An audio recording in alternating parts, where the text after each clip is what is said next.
It's been over 15 years since I first got licensed to sell real estate. And I can remember back then thinking that getting the license was going to be the hard part. I was so wrong. I would say getting the license is the easy part.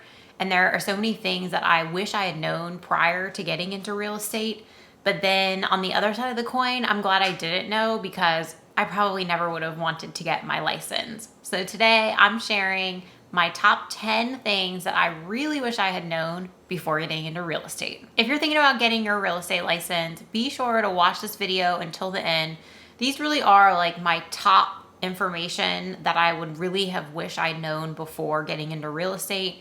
It is pretty much not what you expect. It's just not. Real estate is such a tough business, and we all see all of these success stories out there, but what you don't see beneath the water is how much work it takes to be successful. No one ever told me, and nor should they, like I really should have researched better, but no one told me, like, not only do you have to learn how to sell real estate, you also learn how to run a business. And I've made so many mistakes along the way. I wish initially that I had known just how long it takes to get your first client.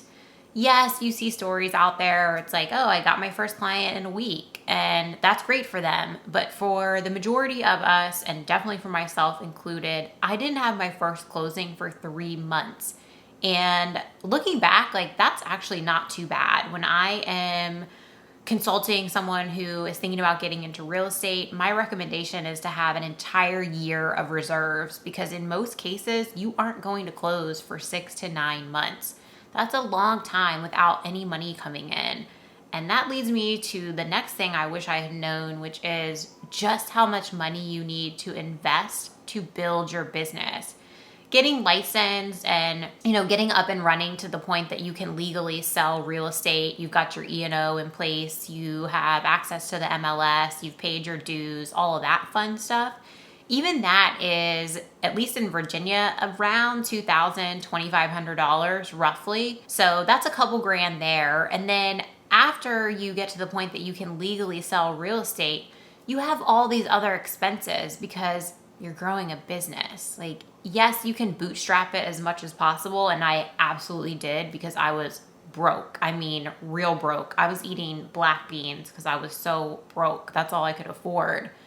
But you have to have money in place and finances to be able to put the right tools in your business and the right systems and get that marketing plan off the ground. You really, really, really need to take a look at your finances before getting into real estate.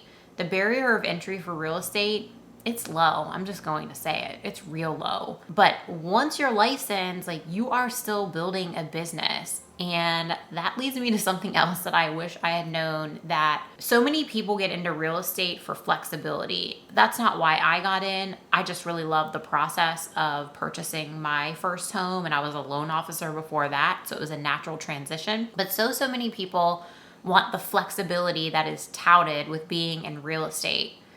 Except it's not as flexible as one might really think, because sure, like you can go to the grocery store on a Wednesday if you don't have clients or other business activities, or if you carve that time out. But the reality is, like, no one's going to tell you what to do every morning. You're not going to have this agenda that says this is what you need to be doing and when you need to be doing it.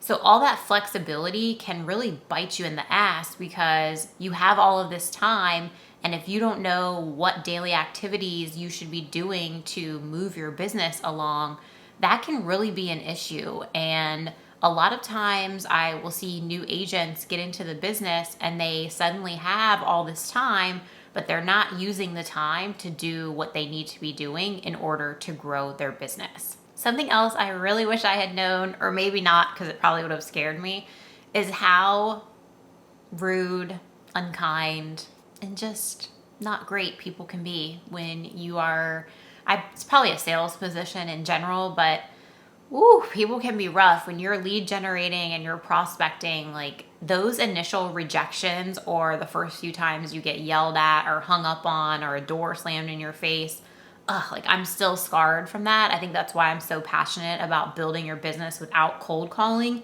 because cold calling is something that was driven into me, and just hearing the word now gives me anxiety because people are harsh. Getting rejected now, I'm used to it. I don't think twice about it. Couldn't even tell you probably someone's name who rejected me a couple days ago. But man, when you first get into the business, just know like it's gonna hurt. It's gonna hit you right here. And something else that's gonna hurt is be prepared that your friends, maybe possibly quite likely even your family, they may not work with you. And you talk about like just a gut punch. It hurts. We're human and we're working so hard to build our businesses. And when you see that someone lists their home with someone else and you felt you had a really good relationship with them and you know them, it stings a little. It still stings now when that happens to me, and it's obviously been a long time. You just have to get used to it. That takes me to something else that I really had no clue of, just how stressful real estate can be. And you've got to learn how to manage the stress in a healthy way. It's never going to go away. I don't think it's talked about nearly enough about just how stressful being a real estate agent is. We're not very well respected by the public or really in general, but behind the scenes, real estate agents wear so many hats. They're under so much pressure day in and day out. And it's a lot. It can wear on you, and it can take a toll on how you're treating your body or how you feel about yourself. So it's really important to know going in my opinion, that this is a stressful profession. The rewards are amazing. I'm going to talk about that soon. But just be prepared that you're going to need to find an outlet for that stress. For me, it's working out. I really love to just hop on my treadmill and get a good long walk in and clear my head. It could be walking the dogs. I do that a lot too, but just make sure that you are taking care of you, because this industry, it'll chew you up and spit you out. That leads me to some of the positives of, I had no idea how rewarding a career in real estate can be.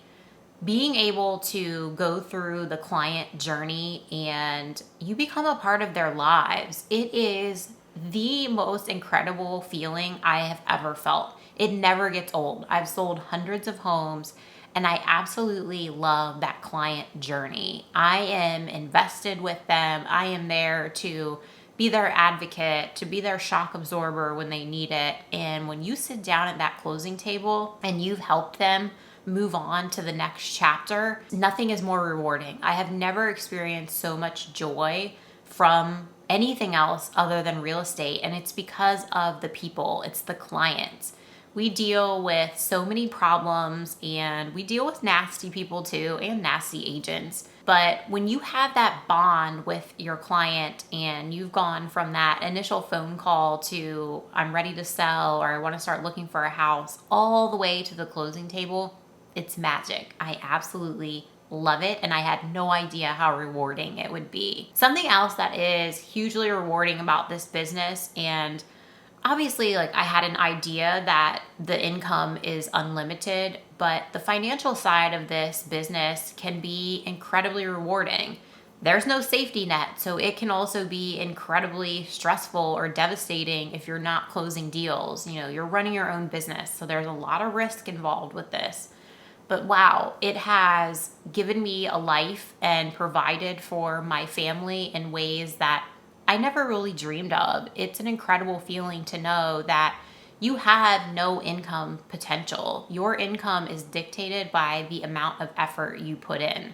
That's such a freeing thought. And I think knowing that, at least still for me, even now, it's motivating. It gets me going in the morning. It makes me want to keep producing and keep helping people, because the more people you help, the more you get helped as well. It's a win-win. The last thing I wish I'd known about real estate before getting into the business is no day is ever the same. And I absolutely love that about this business.